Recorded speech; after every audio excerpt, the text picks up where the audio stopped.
Hi, it's Lynn here, and I've got a tutorial today for you all about the second square of Sarah Hatton's A Day Out blanket.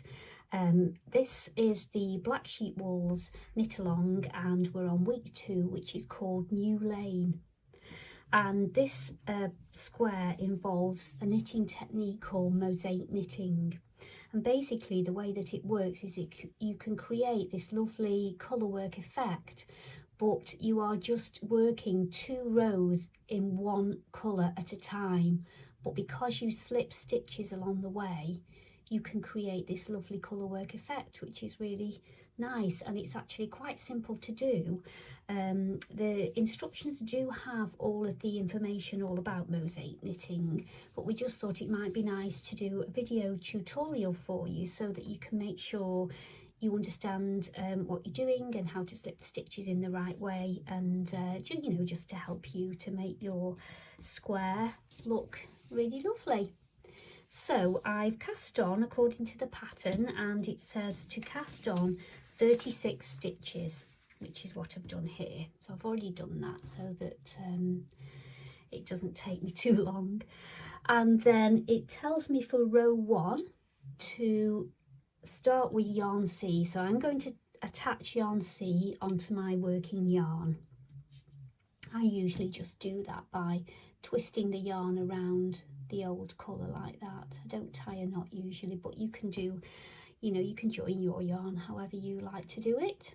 Okay, so I've got yarn C at the ready, and I'm going to follow the pattern, and first of all I'm going to knit 2 stitches in yarn C.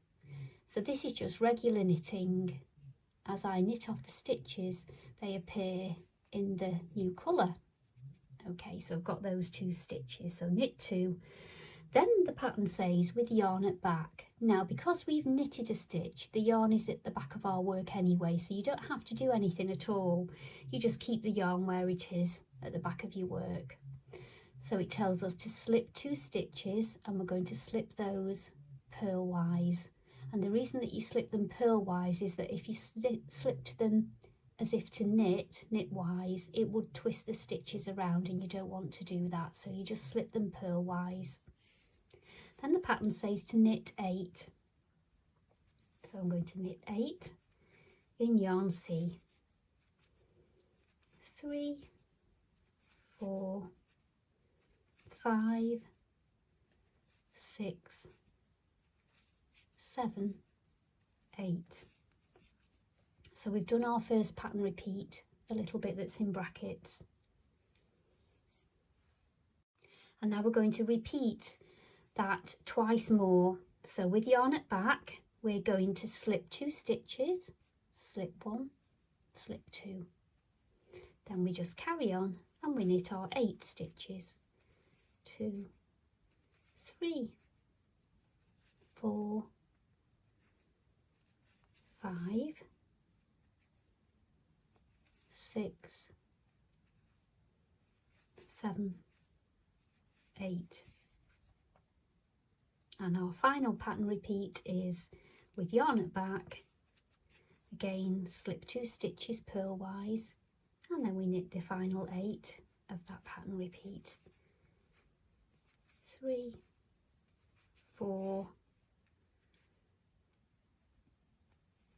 5, 6, 7, 8.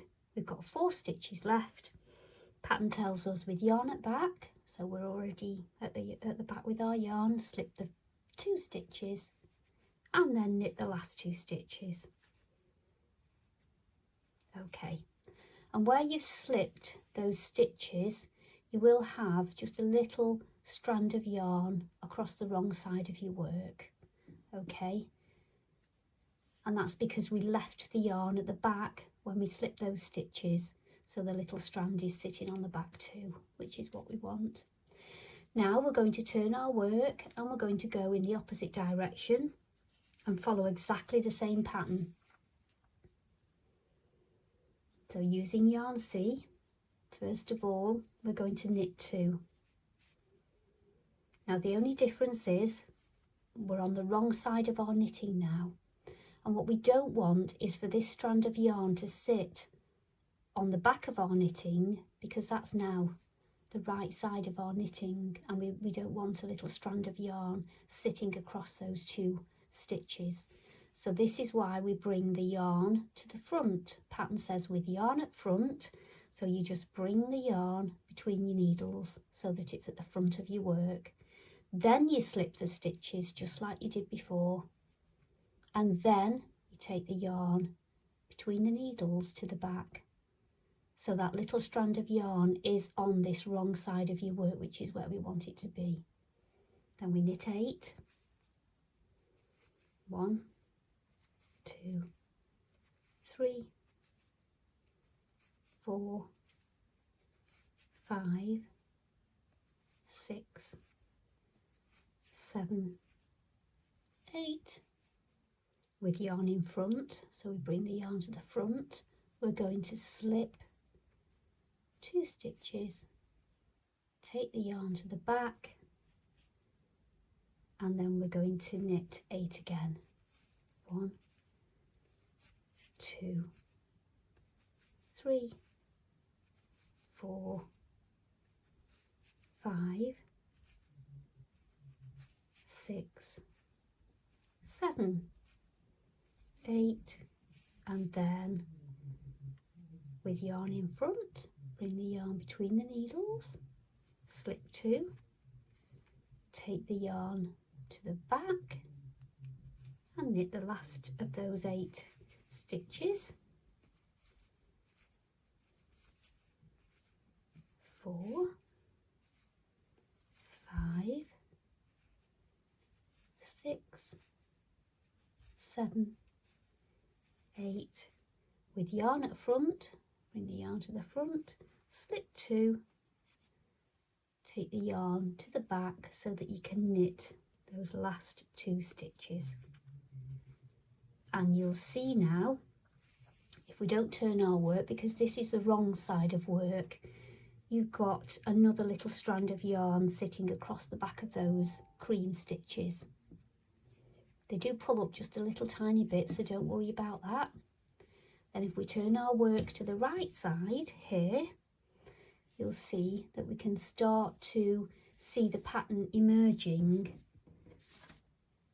for the block. So you can see there that this is following the pattern there. We've done those first couple of rows, and that's all you need to do throughout the whole pattern, is you alternate. So the next 2 rows will be in the cream yarn, so you just drop the yarn C and pick up the cream yarn. So it's just like doing stripes in two rows of each colour, but in addition you're slipping stitches along the way to create these lovely patterns.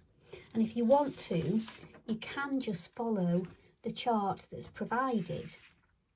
So if you look at the chart, it says rows 1 and 2. So this is row 1, and then what you do is you repeat row 1 and 2. You read it from right to left on the first time that you do it, and then from left to right on the second time that you do it. But you just have to remember that on those wrong side rows you have to bring the yarn forward before you slip your stitch, so that those little strands of yarn sit on the back of your work on the wrong side. And that's all there is to it. So I hope that helps you to create this lovely square and enjoy your mosaic knitting.